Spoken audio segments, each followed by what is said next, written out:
একটি দ্রব্য ১,০০০ টাকায় কিনে কত টাকায় বিক্রি করলে 20% লাভ হবে? এখানে বলছে 20%।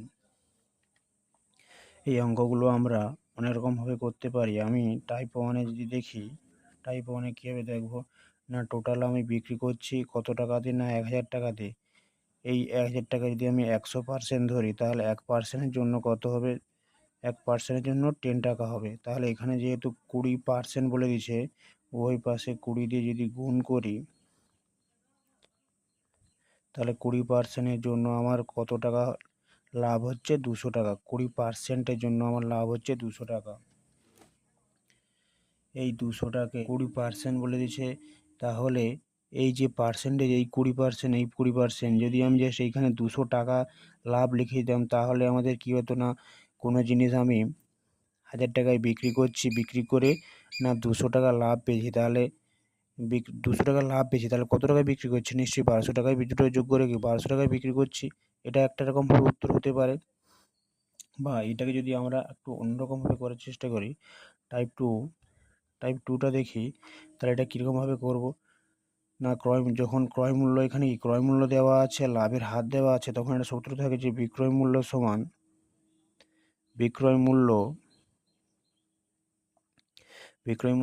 কিনা ক্রয় মূল্যের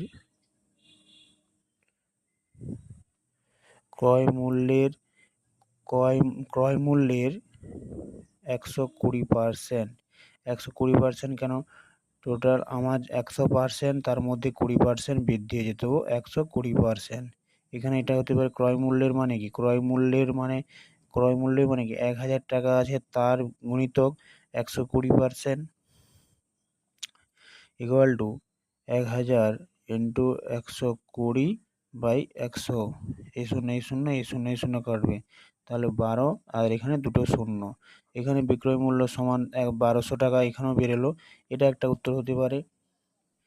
টাইপ 3 সেম।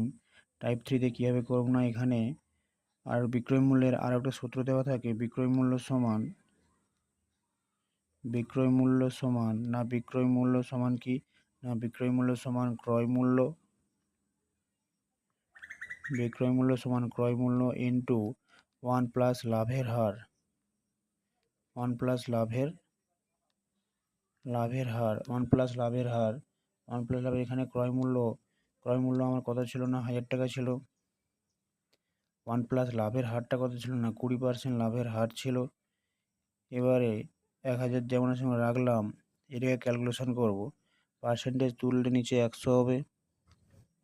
এই শূন্য কাটলাম, বা ইকুয়াল টু 1,০০০ ইন্টু এই 10, এখানে 10 প্লাস 2 নিচে 10 সমান 1,০০০ ইন্টু 12/10। এই শূন্য কাটলে 12, এখান দুটো শূন্য। এটা একটা উত্তর হতে পারে। টাইপ 3তে আমরা এরকমভাবে করতে পারি। এবার টাইপ 4 দেখব। টাইপ 4-এ কীরকমভাবে দেখব না, এখানে হয়ে যাবে টাইপ 4। আমি ধরি বিক্রয় মূল্য কি না, বিক্রয় মূল্যকে ধরে নেব যে বিক্রয় মূল্য সমান x টাকা। বিক্রয় মূল্য সমান আমার x টাকা। তাহলে লাভ কত হবে না, লাভ হবে কি না, বিক্রয় মূল্য থেকে যদি আমি ক্রয় মূল্য বিয়োগ করি তাহলে আমার তো লাভ পাবো। এটা একটা লাভ বেরিয়ে গেল। এবার হচ্ছে লাভের হার। লাভের হার সমান কি না,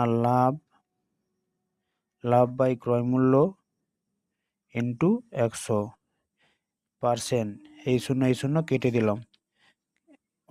x মাইনাস 1,০০০/10। এখানে আমার একটা পার্সেন্টেজ বেরিয়েছে, লাভের হারে পার্সেন্টেজ বেরিয়েছিল, আর অঙ্কতে দেওয়া ছিল 20% লাভ বলছে।